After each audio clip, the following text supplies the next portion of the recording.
If ads give you a pain in the nads or the nadettes, join us now on our new subscription model on Apple. It's all ad-free. To understand the economy, you have to understand human nature. This podcast is powered by Acast. How are you doing there? It's time for the podcast. I have managed to, unfortunately, leave Paris and back home in Ireland. It has its charms, but they're hard to find sometimes. In comparison to swanning around.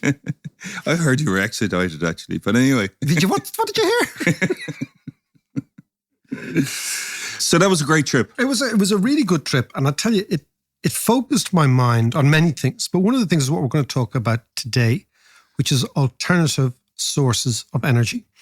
And when you're in France, you're not aware of it, but you're made aware of it if you talk to French people about how much they depend on nuclear. Yes. But not so much they depend on nuclear. They say that nuclear is actually our way out. And if you look at in the 70s, remember the few shows we did a while back about how every country reacted differently to the oil crisis in the 70s? Yeah. And the vast majority of the world said, okay, Middle East, place that we can't depend on for our supplies. So rather than change the nature of the fuel that we use to create electricity, we'll get that existing fuel somewhere else.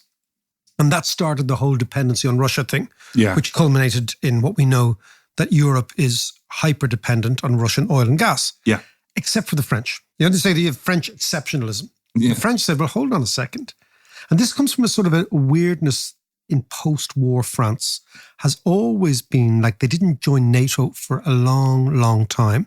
They refused to allow the Brits into the EU for a long, long time. Did they? I actually didn't realise that. Yeah, De Gaulle vetoed Brits. He just thought they were a nuisance, and he was right. That's exactly what he thought. Whereas if you're a Brit, you think, well, hold on a second, we did bail you out in the Second World War. So there's a lot going on. Yeah. Wow. He thought they were a nuisance. He actually predicted that they would be a difficult non-conformist member of the EU. There's a man with a vision. He was spot on. But so France has always taken this sort of quasi-independent geopolitical, geostrategic worldview, right? Which makes it quite different. And one of those decisions they took was, hold on a second, if we are going to be dependent on outsiders for the fuel that powers our electricity, maybe we should make it ourselves. But then at the time, they had no real hydro. They have hydro in the Alps, but not enough. Yeah. And they have no petrol and no oil, no gas. But they said, but we have technology and we have engineers. And why don't we beef up our nuclear exposure? Yeah. And the other thing about it, if you've ever been in France, and I was over there working for a while, is that they do have a huge pride in their engineering. Right? Yeah. So, for example, I remember Sarkozy. Do you remember the little president, Sarkozy, about 2 presidents ago? Yeah. He said something interesting. He said, if France doesn't produce planes, trains and cars, it's not France. So he's basically saying that we need to produce technologically advanced, sophisticated things. Yeah.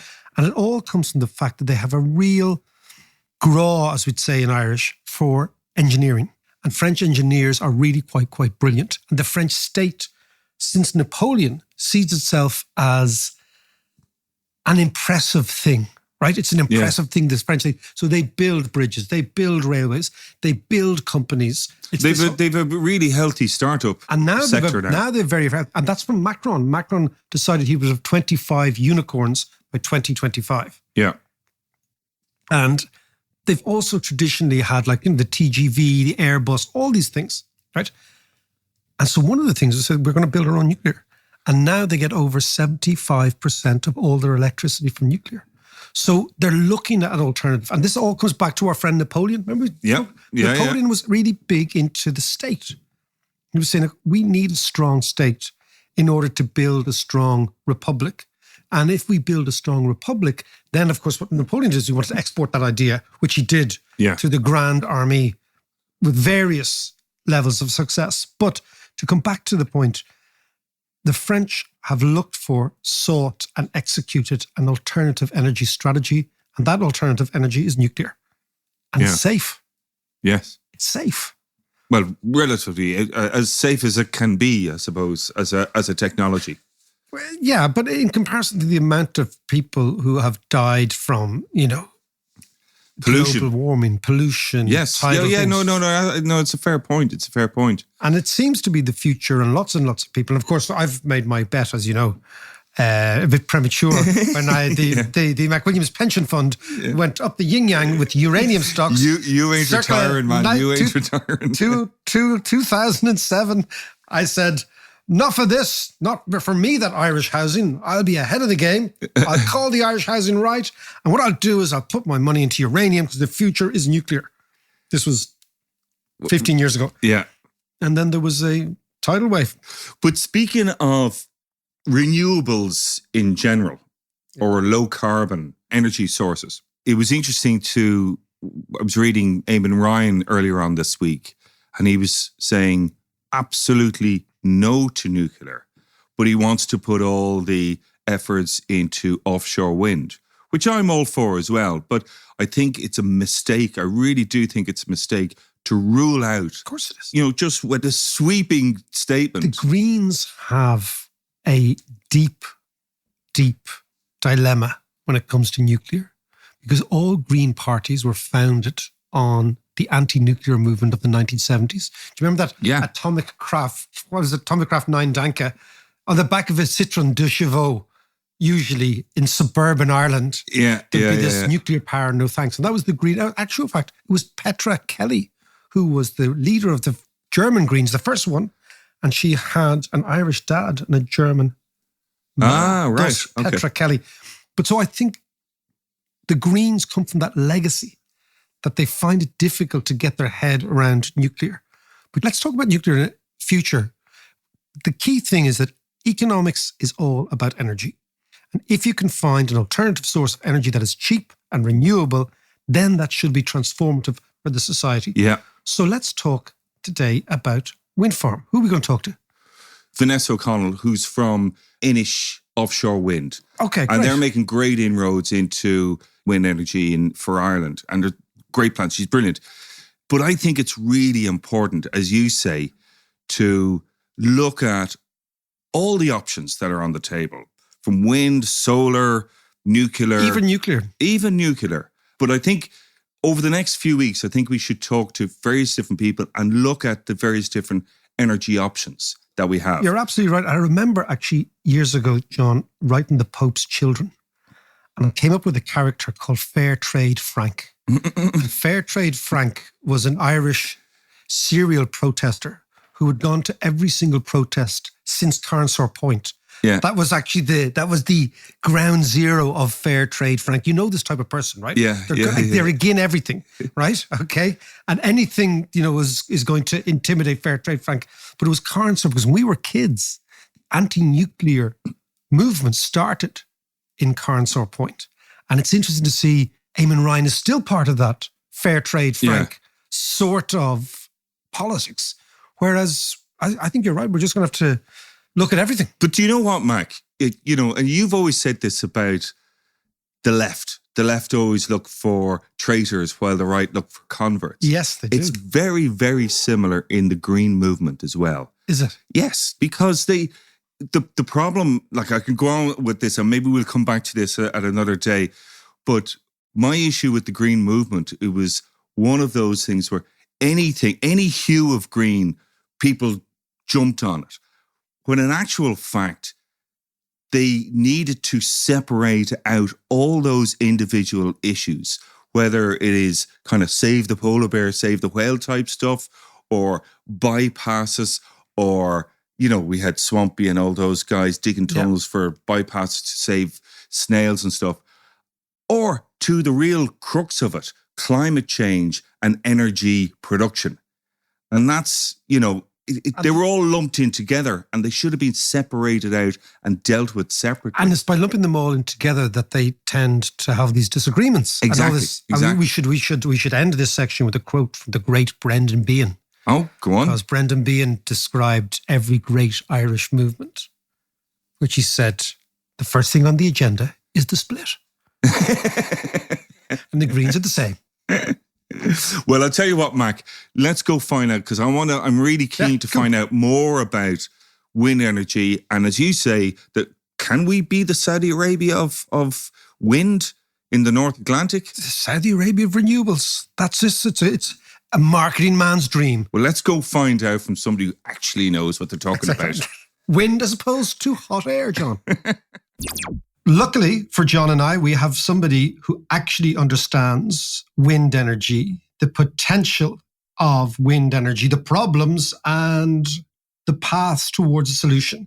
And she's Vanessa O'Connell, the head of Irish Offshore Wind. Vanessa, how are you? I'm great. Thanks for the invite, David. Delighted to be here.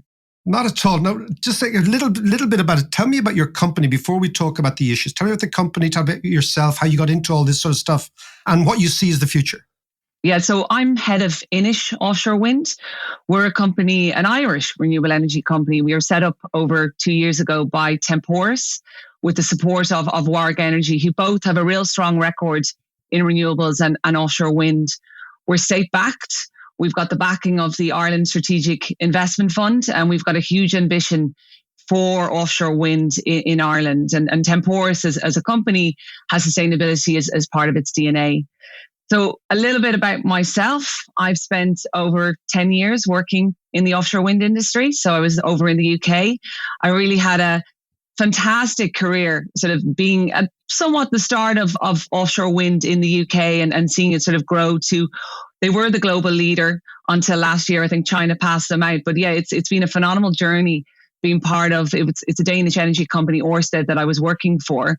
They're the global leader, one of the global leaders in development, construction and operation of offshore wind. And I was part of heading up the asset management of Hornsea 1, which is currently the largest operating wind farm in the world.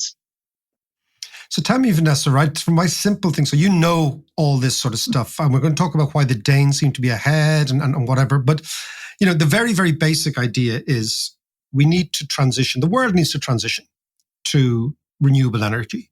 And I've often said on the podcast, based on being blown off various different headlands in the west of Ireland, that Ireland has the raw material. It's extraordinary. I mean, there's probably fewer places better suited to trying to garner or capture wind energy than this. It's the luck of geography. We're in a part of the world which is full of wind. Am I right in that to say at the basic starting foundational level, we have the stuff to work here? You're completely right, David. Like, if you look at Ireland, we have an opportunity to become a major global player in offshore wind. We've got enough seabed to generate 5 times the power that we need. So the potential to both power Ireland and, you know, reach our climate change goals, but also to power Europe. You know, we really could be an energy superpower. And I suppose for me, you know, just to step back in terms of where we are, we're right in the middle of an energy crisis. We've had the climate change crisis for decades. We've been trying to push to sort of drive forward renewables. You know, we've had the continuous warning from the IPCC latest April this year that we need to move in terms of rollout of renewable energy to, you know, meet the goal of, you know, staying at a rise of 1.5 degrees and trying to stay below 2 degrees. More recently, and I think for me, a favorite sort of motto that I have over my life is necessity is the mother of invention. So we have the energy security crisis that is hitting us right now with the horrendous sort of invasion of Russia, of Ukraine. And that's really telling us that, you know, energy security is a real issue and we need to move to renewable energy. If we look at Ireland, we're importing over 70% of our energy in the form of fossil fuels. The average in Europe is 55%. And what that means is we're spending, you know, near to 5 billion and plus in importing fossil fuels each year. If we come back to the opportunity of renewable energy, that's money that could stay in Ireland, supporting Irish jobs and communities. And then the third element is, it's the cost, you know, so it's the energy trilemma. So it's looking at the climate change, the affordability, and making it secure. We need to fix all these problems, and offshore wind and renewable energy gives us the opportunity to do that. Vanessa, how much of the energy we're producing at the moment is down to wind? I know it varies from day to day, but on average. Yeah, good question. And it does vary day to day. So on average, it's about 40%. And we can all find out exactly what's happening on the grid if you look at the air grid dashboard. So some days, like a week ago, it was very windy in Ireland. We got up to over 70%. And other days, it can be 20%. So it really shows you, when the wind is blowing, we are generating energy for ourselves and it's energy secure. And those days that they're, say, 60, 70% blowing, do we use all that energy, or do we use some of that wind energy to convert into, say, hydrogen making? We're using most of it. I'd say at this point in terms of hydrogen. So hydrogen is certainly the future, but we still have a long way to go to implement it and sort of get it sort of part of the energy system. And all around the world, you're seeing fantastic investments in terms of hydrogen. Because I think ultimately when we're looking at the overall transition, it's about flexibility. So it's being able to generate the energy from renewables and then getting it to where it needs to be. And that is either, time of day, we may need batteries to store it, or if it comes to hydrogen, we may want to sort of transition it into a transportation fuel for our ships or planes. Can you explain to me, hold on, for the non-technical punter here. So the wind blows, that drives the turbines. The turbines then drive the power. What's the role of hydrogen? I can't get this at all. The role of hydrogen is that you're transferring the energy that you generate from the turbines into another form of energy. So generally, as we look at it, we generate the energy and we transfer that energy in an electron into our electricity grid. When it comes to hydrogen, you're transferring that energy into a molecule. So you then can use it for a different purpose. So the likes of sort of running a car or running a big vessel. So it's transferring the energy from one form to another to enable it to have a different use. Can you just give me a sense now? Because what really fascinates me is this idea that Ireland and Britain and Norway and Denmark, all of us on this part of the world, right, the Atlantic, right, have this extraordinary, maybe once in a century opportunity to change our economies from one form of energy, which is corrosive, to another form of energy, which is renewable. Is there a sense that our state gets this massive, massive opportunity? I would say yes. I think in terms of the response to the climate emergency and the energy security challenges that we're facing right now, I think Ireland is in a good starting position, I would say. We have committed to a legally binding target to achieve a 51% reduction in Ireland's overall greenhouse gas emissions up to 2030. And we're also committing to achieving net zero emissions no later than 2050. I think what's key about that is legally binding. No change in government is going to be able to turn back that commitment that we've made.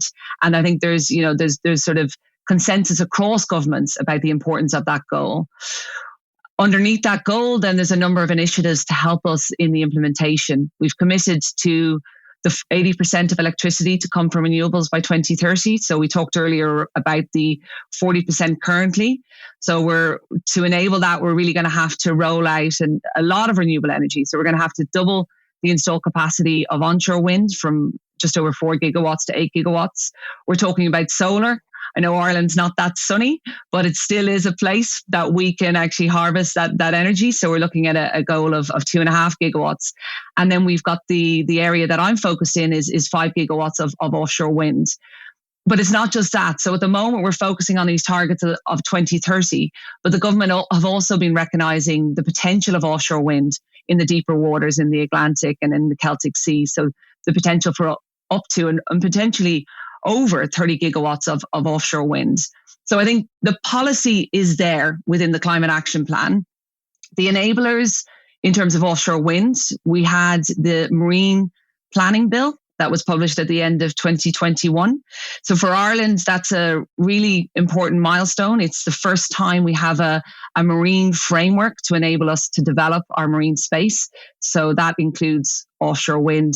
And we'll also be setting up a new regulatory authority, MARA, the Maritime Area Regulatory Authority, next year, which will help us to build out our offshore wind capacity. And then I think more recently then it was the National Energy Security Framework. So that was just published in April this year. And that was Ireland's response to our security needs in the context of the war in Ukraine. And I think it's focused on a lot of things in terms of, households, businesses, fuel poverty, energy security. But then a big part of it is the rollout of renewable energy.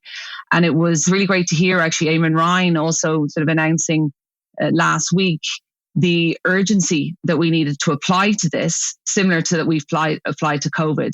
So I think for me, necessity is the mother of invention.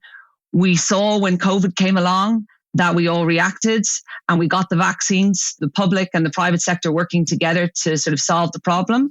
When it comes to renewable energy, that's what we need to be doing. The crisis is right in front of us. So with that, the government have announced a number of sort of task force within government to accelerate the rollout of renewables. Vanessa, can you just give me a rule of thumb what 1 megawatt or 1 gigawatt actually means? Yeah, one gigawatt, in terms of the potential of 1 gigawatt, it gives you enough energy to power around 1 million homes. For how long? Well, 1 million homes for a year. Right, that's good, John, because I didn't even know either. It was a bit like my hydrogen questions, like, didn't do chemistry research. I have no rashes. Yeah, I'm glad you asked me, because if you think about Ireland in terms of our 5 gigawatt target, that's 5 million homes. So we're already at a point where, you're looking at export. But the challenge again with renewables is you have to have more installed. So we've got, the 4 gigawatts installed at the moment, but it's not powering the whole country because it's not blowing all the time. And just tell me, like, for example, if we were to look at the development of the oil industry, let's say in Saudi Arabia or in Iran or in Norway later on, what tended to happen is the geologists found the oil under the ground. Foreign capital, because of the big oil majors where foreign came in and initially put in place the infrastructure. And then over time that became nationalized. In the Norwegian case, they just set up their own industry. In the Arab cases, they actually nationalized the industries because all the goodies were being taken by elsewhere. What you've just outlined is that on paper, everything is ready in Ireland. But as you and I know, Vanessa, on paper, lots of shit is ready in Ireland, on paper. Right? In practice, how do you see this? Who is going to come in? Who's going to build? Do we have the scientists? Do we have the engineers? Do we have the mechanics? This is a technically momentous effort. Are we serious about this? Yeah. So I think the enablers are there, but the implementation, you're so right. We have a big challenge ahead of us. And it's not just Ireland. I think, we'll focus in on Ireland, but just to step back in terms of Europe, if we're going to keep on track to this 1.5 degrees and reach our 2030 goals, we need to scale up wind energy installations by 4 in the next decade. Wow. So the capacity that we need to install is just, at the moment in Europe, they're installing, it was 11 gigawatts last year. Next 5 years, it will be 18 gigawatts, but it needs to be 32 gigawatts per year to meet our targets. So in Europe, we're facing the challenges, and similarly, we're facing challenges in Ireland. And I think for me, what's really important is working together. And it's not about the government sort of setting these plans and letting the developers come in and sort of implement it. It's sort of a constant sort of collaboration to enable the rollout that's needed. If we look to the UK, we had what's called a sector deal. So the UK have had offshore wind for the last 20 years, and it's really ramped up in the last 10 years. And in 2019, they came together, the industry and the government, working with communities and various other stakeholders to put in place what was called the industrialization strategy for offshore wind. And that's effectively a handshake between the government and the industry around delivery and who's responsible for which, saying, look, we can't do this on our own. We need to work together. And it's that collaboration piece that I'm really passionate about. I want to see an industrialization strategy for offshore wind for Ireland. I want us to figure out what is the vision for Ireland for offshore wind and who needs to be part of that conversation. It's the government, it's the industry, and it's certainly the communities. Because recently, there was the Europe trying to get off Russian gas and this commitment to get off Russian gas by 2030. And we saw on the 18th of May the plan to do that. It was called Repower EU. And a big part of that was rolling out renewables. And what it's saying is the big challenge that we have in Europe right now is permitting and planning. We can't get these projects built. They're stuck too long in planning.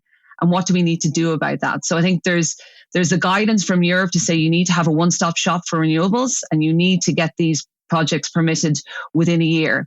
But actually doing that, again, going back to your question, David, it's great to have big policy and sort of ambitions, but how do you implement that? And I think key for that, and it's something that's really important for us in Inish and Tempores, is working with communities and getting that consensus and social license for the development of these projects. Because without that, I think we're facing a really big problem. And I think for Inish Offshore Wind as a developer, that's something that we can't ignore. If I think about the projects that we're developing right now, we're talking about sort of, 10-year pipeline. We're hoping to get gigawatts connected by 2030. But considering that timeline, we need to be working together with communities and our stakeholders all along the way to ensure that deliverability. When you talk about communities, I mean, again, this is the thing, Ireland has an extraordinary ability to protest against an extraordinary amount of things. It's one of the big dilemmas in economics, this idea of what is good for the individual is not always good for the community. So we know that the prize is the potential to power Ireland with its own energy. And energy is the foundational basis of everything. So what we have is a transformational opportunity to use natural resources to power ourselves. However, certain communities are going to be galvanized by protesters against inconvenience and unsightly or whatever the issue is. And at the fundamental basis, it's exactly the same as the housing market. What we have is the need to house people consistent with the rights of individuals or some rights of individuals to protect their environment or their own built environment, their seen environment. Will it be necessary for this industry and this opportunity to actually say to many communities, look, you have to be on side with a national project here. And we're going to make that as easy as possible. But ultimately, you cannot impede what is a national imperative. Well, I think that is, that's part of it, David. And I think we need to look at sort of, the responsibility of us working together in terms of communication. So communication in terms of the imperative, the value of renewable energy to our society needs to be communicated. I think there has been a lot of focus in the industry about getting costs down. And I think sometimes the cost of that is people not understanding the real importance of value of this industry for Ireland and for the world. So I think for me, it's around communication of, why it's required, but then also communication around the benefits that this can bring. So going back to this industrialization strategy, it's around nurturing homegrown talent, expertise, generating sustainable jobs. I think there's a forecast that if this industry goes the way we expect it to do, there's a potential for 40,000 jobs by the end of the decade. And then it's also about creating, the supply chain. So with the supply chain then comes the job. So I think for me, it's about, engaging, communicating around the benefits of this industry for the long term. It's actually essential. It's an emergency that we're in. And secondly, then it's about the benefits, to the individual, because the story I like to tell is, working in Ørsted, there was a number of developments off the Grimsby coast. So one of the projects I was working was 150 kilometers off the shore there. But the operation and maintenance bases are within Grimsby town. So now that was a declining fishing town, was really not going in the right direction in terms of development. And then offshore wind came along and it just changed the fortune of the towns. And it's a lovely story to hear of where there was a fisherman and now his daughter is working in the renewable energy industry, which is an industry that will, provide jobs for decades to come. It's not going anywhere. Well, this is what I'm actually thinking, because it means that the western seaboard, the western and southern seaboard in Ireland, which has been blighted by emigration, been underemployment, all the young people leaving, all the stories we know as Irish people, this is a story going for hundreds of years, has got now, because of the blessing of our awful weather, has got now the potential to actually reindustrialize itself, to refinance itself, to regrow itself, to repopulate itself. I mean, this is what I'm saying, when the opportunity is completely transformative. And it's out there, and it's not going away, and it needs to be done. So my sense is that this excitement that I have for this project is a transformative excitement that let's get real here. I've said it before. I mean, this country could be the Saudi Arabia of renewable energy. And it's a bit like the Saudis saying, you see that oil under the ground stuff? let's not take it out. Let's not take it out because somebody's back garden will be upset, their view will be upset, right? Whereas what we're saying is, you take Grimsby. Grimsby was a very Brexity town, right? And it was very Brexity because for so long, the fishing industry was being denuded, underinvested, etc., right? And so the political ramifications of not doing this are also consequential. I mean, is it just me or do other people see the exciting opportunity here? Because it could transform the country, not for our generation, not for the next generation, but for 10 generations hence. Well, I'm with you, David. I'm super excited. That's why I came back to Ireland. I was working in the UK for 10 years. Obviously, I'm Irish, so everyone wants to come back to Ireland eventually. But it was this opportunity, to be part of the development of an offshore wind industry here. We've got one operating offshore wind farm off the coast of Arklow. There's 7 turbines, 25 megawatts of generation. But we haven't fully harnesses the opportunity that we have. And I think now is the time. And as I like the analogy to Saudi Arabia, but I'd probably like to say, Ireland could be a superpower of energy, but unlike the CO2 emissions and unlike oil, the wind will never run out. And we could be the plug. Exactly. Yeah, we could be the plug that connects Europe with the unlimited energy supply. And I think now is the time. There are a lot of other markets that have, taken this decision already and making the moves. I think Ireland is on the way and we have the targets, but now it's about really implementation and people coming together. Just because, what amazes me from an economic perspective, right? Importing energy has been one of the most serious flows of money out of our economy for the last 100 years. Ireland missed out in the Industrial Revolution because we didn't have the resource. In the 18th and 19th century. 20th century, we harness ourselves to importation of somebody else's gas and oil, okay? All of this denudes us of money and of expertise and technological know-how, okay? And makes us dependent on somebody else. Now, we are on the cusp of transforming ourselves. Imagine our balance of payments surplus if we were an energy exporter. It would be phenomenal. Imagine the wealth of this country if we were an exporter of energy, because you're exporting to other people things they need, not today, not tomorrow, but every single day into perpetuity. You could create a wealth fund like the Norwegians have.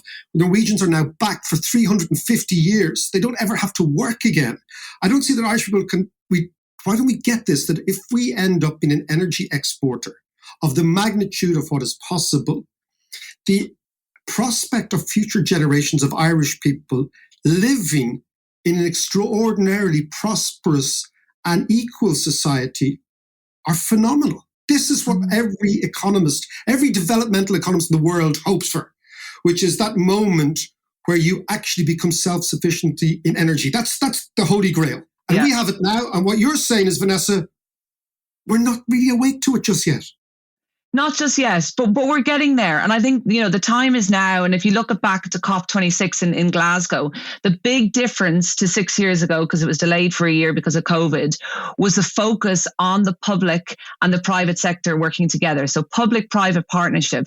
I think this is something that I'm really calling for. We've got the ambition, but we need to deliver. And in terms of delivering, we need to all be working together. And it's not going to be the government sort of making policy and leaving it, as I said. It needs to be that partnership approach, which I think for ourselves in Temporis and Inish, we're already an example of that with our state backing. So I think we're beginning to get it, but now is the time to drive on and deliver. That's great stuff, Vanessa. Listen, thanks so much for your time. Thanks very much. Bye for now. See, Mac, wind power is the way forward. Will we be the Saudi or not? Well, John, let's get back to economics here, right? The foundational base of all economics is energy, okay? Yeah. If you figure out a way of powering yourself and your nation and your people, you have the Holy Grail. Because number one, you can export energy. And number two, energy is the one thing that we know that the world will always pay for. So you could imagine our current account deficit, our current account position would be in surplus indefinitely. Now, what does that actually mean? It means that loads and loads and loads, that's the technical term, of money is coming in every single day to Ireland. And what's going out is energy. So that money gives you the budgetary capacity to fix whatever the fuck you like. Yes. Okay? Like, I'm sorry for, swearing, but like, get our heads around this. You can decide to spend it immediately on social inequality, on social housing, on education, on health, all that good stuff. Or you can decide to save it and put it into a health and wealth fund, as the Norwegians do, and save it for future generations. Okay? You can fix everything with the money that comes from having energy and an energy surplus. And you're doing it in renewables, so you're actually helping the planet, but you're also changing. And this is the key thing.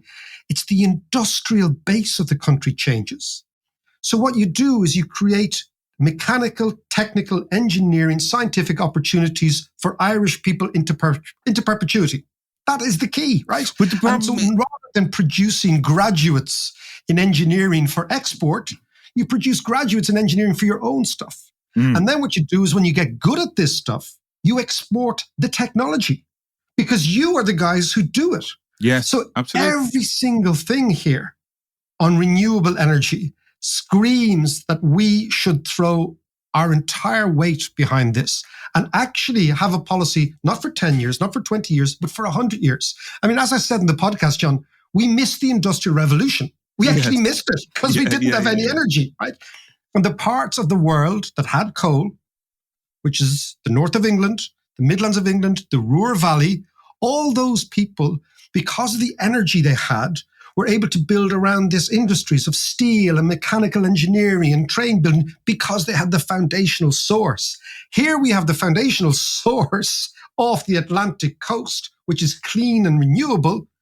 And rather than put our entire efforts behind that, we're worried about NIMBYism and whether people like the picture of little turbines.